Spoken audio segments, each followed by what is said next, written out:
Hi friends, welcome to விதைகள் study centre. So இந்த பதிவு குரூப் 1 ஸ்டூடெண்ட்ஸ்க்கானது.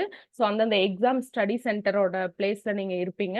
ஸோ ஒரு லாஸ்டா என்ன செக்லிஸ்ட் குரூப் 1 மெயின்ஸ் எக்ஸாமுக்கு எழுத போறதுக்கு முன்னாடி நீங்க என்னென்ன ஆல்ரெடி எடுத்து வச்சுட்டு தான் நீங்க ஊருக்கு ஷிஃப்ட் ஆயிருப்பீங்க இல்லையா, எக்ஸாம் சென்டரோட பிளேஸ்க்கு. இன்னொரு டைம் நீங்க வந்து ஃபுல் அண்ட் ஃபுல் செக் பண்ணிட்டு லாஸ்ட் டைம் என்ன பண்ணணும், இன்னைக்கு வந்து ஃபுல் அண்ட் ஃபுல் ரிலாக்ஸா இருங்க. சில விஷயங்களை மட்டும் ரிவிஷன் பண்ணணும். அது என்னன்னு நான் உங்களுக்கு சொல்றேன், ஓகேங்களா? ஸோ அது என்ன செக்லிஸ்ட் அப்படின்னு சொல்லி பார்க்கலாம். டெஃபினட்டா ஃபர்ஸ்ட் உங்க கையில் இருக்கக்கூடியது ஹால் டிக்கெட் தான். Hall ticket and black pen வந்து மல்டிபிள் பென்ஸ் வந்து எடுத்துக்கோங்க. ஏதோ ஒரு பென் ஸ்ட்ரக் ஆனாலும் அதே பிராண்ட்ல இருக்கிற உங்களுக்கு தெரியும் நீங்க எதெல்லாம் டெஸ்ட்ல எழுதிருப்பீங்களோ அதுல நான் ஆல்ரெடி சொன்ன மாதிரி தான் எல்லாமே ஒரு 10 மினிட்ஸ் எழுதி எழுதி எழுதி எழுதி வைங்க. புது பென்னாவும் அப்படியே யூஸ் பண்ண வேண்டாம் அப்படின்னு சொல்லியிருப்பேன். ஸோ அந்த மாதிரி பிளாக் பென் வந்து எடுத்துக்கோங்க. நெக்ஸ்ட் வந்து ஒரிஜினல் ஐடி ப்ரூஃப். மேக்ஸிமம் அது சின்னதா இப்ப எல்லாமே ஸ்மார்ட் கார்டு தான், அந்த மாதிரி ஸ்மார்ட் கார்டா வந்து நீங்க எடுத்துக்கணும். உங்க ஃபேஸ் ஓரளவு நல்லா தெரியற மாதிரி இருக்கக்கூடிய ஒரு ஐடி ப்ரூஃப் எடுத்துக்கோங்க. அடுத்தது ஆதார்ல எப்படி மேம் தெரியும்னு கேட்காதீங்க. ஆதார் எடுத்துக்கோங்க. பாஸ்போர்ட் சைஸ் போட்டோகிராஃப்ஸ் வந்து ஒரு மல்டிபிள் போட்டோஸ் ஒரு 2-3 எடுத்துக்கோங்க. ஒண்ணு மட்டும் எடுக்காதீங்க. ஒரு 3 போட்டோஸ் 2 போட்டோஸ் மாதிரி நம்ம எடுத்துக்கலாம். அடுத்தது ரொம்ப ரொம்ப முக்கியம், இவ்வளவு நாள் நம்ம கஷ்டப்பட்டதுக்கு கடைசியில ரிப்போர்ட்டிங் டைம் கரெக்டா பண்ணிருங்க. அதுவும் போக நீங்க அந்த எக்ஸாம் என்விரான்மெண்ட்குள்ள ஃபர்ஸ்டே நீங்க போயிட்டீங்க அப்படிங்கும்போது உங்களுக்கு வந்து ஸ்ட்ரெஸ் கூட கம்மியாகும். அந்த அட்மாஸ்பியர் உங்களுக்கு பழகிடும். அட் லாஸ்ட் மினிட்ல நீங்க அங்க போய் வேர்த்து வெறுத்து நின்னீங்கன்னா அதுவே ஒரு ஸ்ட்ரெஸ்ஸா மாறிடும். படிச்சதெல்லாம் வந்து நம்ம கரெக்டா டெலிவர் பண்ண முடியாம போயிடும். அதனால ரிப்போர்ட்டிங் டைமுக்கு போயிருங்க. க்ளோசிங் டைம் 9 மணி தான், மெதுவா போலான்னு சொல்லி போகாதீங்க. ரிப்போர்ட்டிங் டைமுக்கு முன்னாடியே ஒரு ஹாஃப் அன் ஹவர் முன்னாடியே சாப்பிடுற ஒர்க் எல்லாம் முடிச்சுட்டு தண்ணி எல்லாம் குடிச்சுக்கோங்க. சின்ன வாட்டர் பாட்டில் நீங்க எடுத்துட்டு போங்க. அதிகமா நீங்க தண்ணி குடிச்சிட்டீங்க ஆனா ரொம்ப கண்டினியூவா எழுதும்போது கொஞ்சம் தண்ணி குடிச்சீங்கன்னா உங்களுக்கு ரிலாக்ஸா இருக்கும். ஸோ அதனால நீங்க தண்ணி குடிங்க. அதிகமா தண்ணி குடிச்சீங்கன்னா அதுவும் ப்ராப்ளம் ஆகும். ஸோ நீங்க அதெல்லாம் பாத்துக்கோங்க. எவ்வளவு எக்ஸாம் எழுதியிருக்கீங்க, ஃபர்ஸ்ட் எழுத போறவங்க இருந்தாலும் சொல்லணும் இல்லையா? ஸோ ஒரு மதர் எப்படி ஒரு குழந்தைக்கு சொல்ற மாதிரி நான் சொல்றேன். இது எல்லாத்தையுமே நீங்க வந்து ப்ராப்பரா பண்ணிருங்க. சரிங்களா? எக்ஸாம் டைம் நமக்கு தெரியும் 9:30 to 12:30. சரிங்களா? இப்போ மழை இல்லையா, சென்னையில் எழுதுறதாட்டும். ஸோ அதனால ரெயின் கோட் அம்பெல்லாம் எடுத்துட்டு போங்க. ஏன்னா இது வந்து ஒரு நாள்ல முடியக்கூடிய எக்ஸாம் கிடையாது. கண்டினியூஸா நம்ம எழுதுறோம், 3 days பிளஸ் எழுதுறதுனால ஸோ நம்ம ஹெல்த்தையும் ரொம்ப முக்கியமா பார்த்துக்கணும். சாப்பிடக்கூடிய ஃபுட்டும், ஏன்னா இது வந்து உங்க ஊர்ல இல்ல, நீங்க வேற ஊருக்கு போய் தான் ஷிஃப்டா எழுதுறீங்க. அதனால இதையும் நல்லா பார்த்துக்கணும். சரிங்களா? ஃபுட் ஐட்டம் நல்லா பார்த்துக்கணும். ஹெல்த்தையும் நம்ம பார்த்துக்க வேண்டிய கட்டாயத்தில் இருக்கோம். ஸோ ரெயின் கோட்டு அம்பர்லா இதெல்லாம் மஸ்டா நீங்க எடுத்துட்டு போய்க்கோங்க. அதுக்கப்புறம் முன்கூட்டியே அந்த எக்ஸாம் ஹாலுக்கு போய் பார்க்கறது இன்னுமே நல்லது. அது நீங்க பண்ணிருப்பீங்கன்னு நினைக்கிறேன். அடுத்தது வாட்டர் பாட்டில் எடுத்துட்டு போய்க்கோங்க. டிரான்ஸ்பரண்ட் வாட்டர் பாட்டில், அது நமக்கே தெரியும். ஸ்கேல் வந்து அப்புறம் ஒரு அலைன்மெண்ட் வரும். சும்மா அது நம்ம எழுதும் போதே பிராக்டிஸ் பண்ணிருப்போம். அதனால டைம் வேஸ்ட் ஆகாது. ஸ்ட்ரைக் அவுட் பண்றதுக்கு டக்கு டக்குன்னு வச்சு நீங்க அடிச்சுட்டு போயிட்டே இருக்கணும். அதனால ஸ்மால் ஸ்கேல் கூட நீங்க எடுத்துக்கலாம். சரிங்களா? அதே மாதிரி ஹால் டிக்கெட்ல வந்து டெஃபினட்டா சிக்னேச்சர் வந்து போடணும். இன்விஜிலேட்டரே சிக்னேச்சர் வாங்கணும். இந்த 2 விஷயம் மறந்துடாதீங்க. அப்புறம் நம்ம அதை ரிசல்ட் வர வரையும் நம்ம அதை நினைச்சிட்டே இருப்போம். எக்ஸாம் ஹால்குள்ள ஹாப்பியா போறோம், எக்ஸாம் ஹால் விட்டு வெளியே வரும்போது ஹாப்பியா இருக்கும். அந்த ரிசல்ட் வர டேஸ்லயே ஹாப்பியஸ்டா இருக்கணும் அப்படின்னா இந்த சில விஷயங்கள் நம்ம கடைபிடிக்கணும். ஓகேங்களா? அடுத்து இப்போ லெட்டர் ரைட்டிங்லாம் நீங்க தமிழ் எலிஜிபிலிட்டிக்குலாம் எழுதுவீங்க இல்லையா, அப்போ பர்சனல் டீடைல்ஸ் வந்து ரிவீல் பண்ணாதீங்க. நம்ம ஒரு தெரியாம பண்ணினாலும் அது வேற மால் பிராக்டிஸ் மாதிரி போயிடுறதுக்கு வாய்ப்பு இருக்குது. அதனால அது group 1 exam. So personal details டெஃபினட்டா நீங்க ரிவீல் பண்ண கூடாது. That's important one. அதுக்கப்புறம் பிளாங்க் ஸ்பேஸ்ல நீங்க ப்ராப்பரா வந்து ஸ்ட்ரைக் அவுட் பண்ணிருங்க. இல்லைன்னா அதுவும் கூட ஒரு பிளாக் மார்க் ஆகும். So that you have to do this. அதுக்கப்புறம் நமக்கு தெரியும் கொஸ்டின்ஸ் வந்து கேர்ஃபுல்லா கொஸ்டினை வந்து நல்லா உள்வாங்கிட்டு அப்புறம் ஆன்சருக்கு போங்க. அண்ட் அந்த கொஸ்டின் சிலபஸ்ல எங்க இருக்கு அப்படின்னு ஒண்ணு பாத்துக்குங்க. அப்பதான் நம்ம ஆல்ரெடி தெரியும், நோட்ஸ் மேக்கிங்லயே நம்ம சொல்லியிருப்போம். ஒரு பாயிண்ட் இப்ப சைல்ட் மேரேஜ் அப்படின்னு சொல்லி எடுத்துட்டீங்கன்னா அப்படின்னா என்ன டெஃபினிஷன் எழுதிட்டு என்னென்ன இஷ்யூஸ் இருக்கு, என்னென்னலாம் ஃபேக்டர்ஸ், என்னென்ன எஃபெக்ட்ஸ், இப்ப ட்ரெண்ட்ல இருக்கக்கூடிய டேஸ் இம்பார்ட்டன்ட். இப்போ உலக குழந்தைகள் தினம், தேசிய குழந்தைகள் தினம், இதெல்லாம் நம்ம எழுதியிருப்போம். என்ஜிஓ என்ன நல்லா உள்ள இருக்கு அப்படிங்கறது எழுதியிருப்போம். அதுக்கப்புறம் இப்ப இருக்க ஸ்டாட்டிஸ்டிக் டேட்டா, எவ்வளவு சைல்டு மேரேஜ் நடக்குது, எவ்வளவு சைல்டு லேப் இருக்காங்க, ஸோ சைல்டு ரிலேட்டடா சைல்டு செக்ஸ் ரேஷியோ இதெல்லாமே வந்து நம்பர்ஸா நியூமரிக்கா எழுதியிருப்போம் இல்லையா? ஸோ ஒரு கொஸ்டின் அதுல இருக்கிற உங்க நோட்ஸோட பேஜஸ் வந்து உங்களுக்கு மைண்ட்ல இருக்கணும். அதுதான் ரிப்பீட் ரிவிஷன் நம்ம பண்ணிருக்கோம். ஸோ டேட்டாஸ் ஏதோ ஒன்று எடுத்து நம்ம பாக்ஸ் பண்ணிருக்கணும். மேக்சிமம் முன்னுரையிலேயே நம்ம அந்த கொஸ்டின்கோட ஃபுல்லோட அந்த கொஸ்டின்ல என்ன கேட்டிருக்காங்க அந்த கொஸ்டினோட டிமாண்ட ஓரளவு எக்ஸ்பிளைன் பண்ணிட்டோம் அப்படின்னா அடுத்து எவாலுவேட்டருக்கு அதுக்கு ஈஸியா இருக்கும். ஸோ அதுதான் வந்து கொஸ்டின் வந்து கேர்ஃபுல்லா பண்ணணும். இதுவரை நம்ம பார்த்தது வந்து சும்மா பிசிக்கல் பொருள்கள் என்ன நீங்க எடுத்துட்டு போகணும்.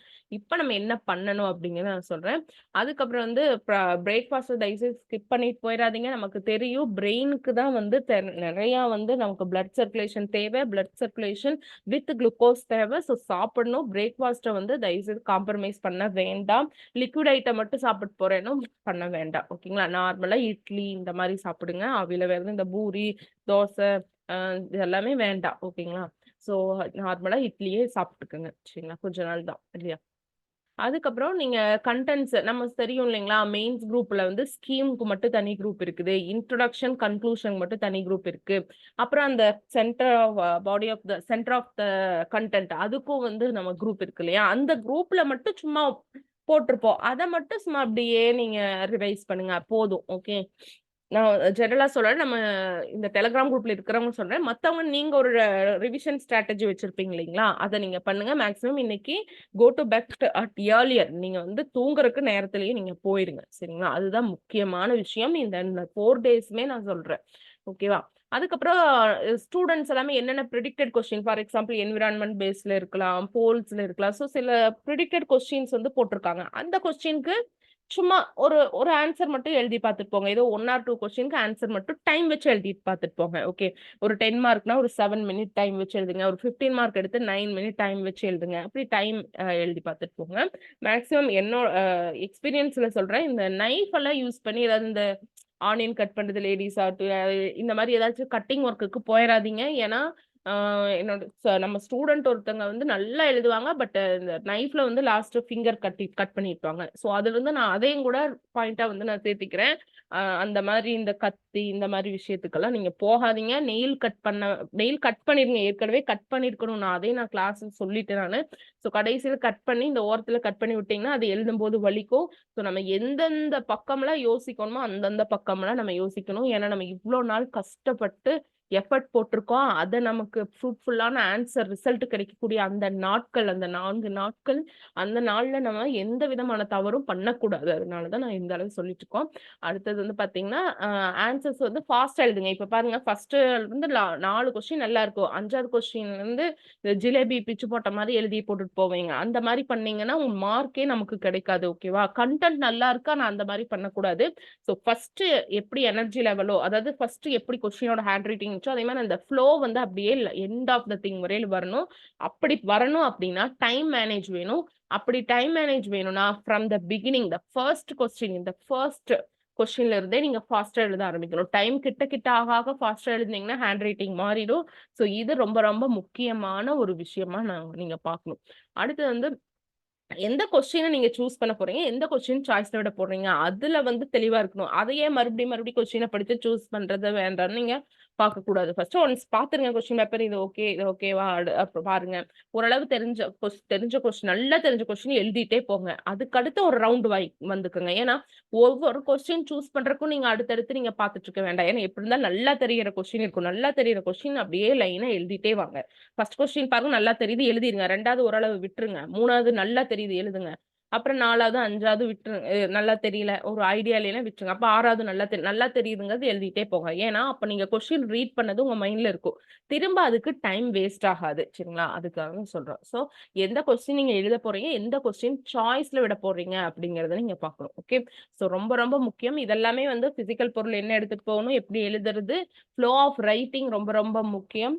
அதுதான் நான் சொல்றது. ஃபர்ஸ்ட் கொஸ்டினுக்கு எப்படி உங்களோட ஆன்சர் இருந்துச்சோ அதே மாதிரி தான் லாஸ்ட் கொஸ்டினும் அப்படியே தான் இருக்கும். இப்போ நம்ம ஒரு கடைக்கு போறோம், ஒரு பிரியாணி சாப்பிடுறோம்னு வச்சுக்கோங்களேன்.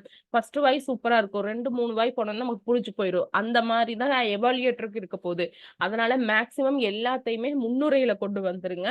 இல்ல அப்படின்னா வந்து பாக்ஸ் கண்டென்ட்ல நீங்க தெரியப்படுத்துங்க. ஒரு டேட்டாஸ் ஆகட்டும், இல்ல இம்பார்ட்டன்டான ஒரு கோட்ஸ் ஆகட்டும், இதெல்லாமே வந்து ஒரு பாக்ஸ் கண்டென்ட்ல எண்ட் ஆஃப் த திங் வந்து ஒரு கோட்டோட முடிங்க. ஸோ அப்ப வந்து அவர் ஸ்டார்டிங்கும் எண்டும் பார்ப்பாரு. அப்போ அவங்களுக்கு ஈஸியா மார்க் போடுறதுக்கு இருக்கும் இல்லைங்களா? அடுத்து வந்து ஸ்ட்ரெஸ் ஆக வேண்டாம். இது நம்ம படிச்சது தான் வரப்போகுது. சிலபஸ்க்குள்ள இருந்தா கொஸ்டின் வரப்போகுது. ஈச் அண்ட் எவ்ரி சென்டென்ஸ்க்கு நம்ம வந்து நோட்ஸ் எடுத்தாயிட்டு. ஸோ அதுலருந்து தான் வரப்போகுது. அதனால நோ நீட்.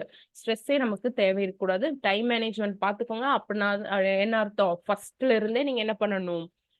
ஃபர்ஸ்ட்ல இருந்தே நீங்க ஃபாஸ்ட்டா எழுதணும். அதுதான் முக்கியம். அண்ட் அந்த சிலபஸ்ல எங்க இருக்குங்கிறத பார்த்து வச்சுட்டீங்க அப்டின்னா, அந்த சிலபஸோட போய் மேட்ச் ஆவீங்க. இந்த இடம் சிலபஸ் அப்டின்னா, அதோட நோட்ஸ் உங்க கண்ணுல வந்து நிக்கும். அதோட டேட்டாஸ் உங்க கண்ணுல வந்து நிக்கும். அத அழகா நம்ம எழுதிட்டு போயிடலாம். ஸோ டைம் மேனேஜ்மென்ட் ரொம்ப ரொம்ப முக்கியம். இன்னொரு விஷயம் வந்து எல்லா கொஸ்டினையுமே அட்டெண்ட் பண்ணுங்க. எதையுமே சாய்ஸ்ல விட வேண்டாம். சாய்ஸ்ல விட வேண்டாம்னா, சாய்ஸ்ல விடுங்க. மொத்தம் ஒரு 10 கொஸ்டின் எழுதணும்னா 9 கொஸ்டின் தான் எழுதிட்டு வராதீங்க. எல்லா கொஸ்டினுமே எழுதுங்க. ஓகேவா? எல்லாமே நமக்கு தெரிஞ்ச கொஸ்டினா தான் இருக்கும். அந்த மாரி பார்த்து நீங்க எழுதுங்க. மேத்ஸ் எல்லாம் நல்லா பண்ணுங்க. மேத்ஸ்ல வந்து அந்த மார்க் வந்து அப்படியே வந்துரணும். அந்த மாரி பார்த்துக்கோங்க. அதனால இந்த ஃபார்முலாஸ் லாஸ்ட் நான் சொன்னேன் இல்லையா? ஃபார்முலாஸ், ஹிண்ட்ஸ் உங்கள குழப்பற மாரி இருக்கக்கூடிய ஸ்கூல் புக் சம்ஸ் இத மட்டுமே ஒரு 30 பேஜஸ்க்கு வந்து நோட்ஸ் எழுத சொல்லியிருக்கோம் இல்லையா? அத மட்டும் ரிவைஸ் பண்ணிட்டே இருங்க. சரிங்களா? ஸோ இது மட்டும் பண்ணுங்க. தெய்வத்தான் ஆகாதெனினும் முயற்சிதன் மெய்வருத்த கூலி தரும். இவ்ளோ நாள் நம்ம போட்ட எஃபர்ட்க்கு ஃப்ரூட்ஃபுல்லான ஆன்சர் வரக்கூடிய இந்த 4 நாட்கள நம்ம கொண்டாடணும். இந்த 4 நாட்கள சரியா பயன்படுத்தணும். இந்த 4 நாட்களுக்கு ஸ்ட்ரெஸ் வேண்டாம். இந்த 4 நாட்களுக்கு தேர்வறைக்கு போகக்கூடிய நேரத்த நம்ம டிலே பண்ண வேண்டாம். ஹெல்த்தையும் நல்லபடியா நீங்க பார்த்துக்கணும். ஸ்ட்ரெஸ் மேனேஜ்மென்ட்டும் நல்லபடியா நீங்க பண்ணணும். நல்லா எழுதிட்டு வாங்க. All the best friends. வேற ஏதாவது இந்த டவுட் இருந்துச்சு அப்டின்னா, நீங்க எனக்கு கமெண்ட் பண்ணுங்க. ஹால் டிக்கெட் மறக்காம எடுத்துக்கோங்க. ஃபோட்டோகிராஃப், ஐடி ப்ரூஃப் மறக்காம எடுத்துக்கோங்க. ஸோ இப்ப நான் சொன்ன விஷயங்கள ஒன்ஸ் நீங்க மைண்ட்ல வச்சுக்கோங்க. நல்லபடியா தூங்குங்க. தூக்கம் ரொம்ப ரொம்ப முக்கியம். ஸோ இன்னைக்கு ஒரு 9 மணிங்கும்போது நல்லா டார்க் லைட்ல வந்து நீங்க தூங்கி நல்லபடியா தூங்கி எழுங்க. Thank you friends.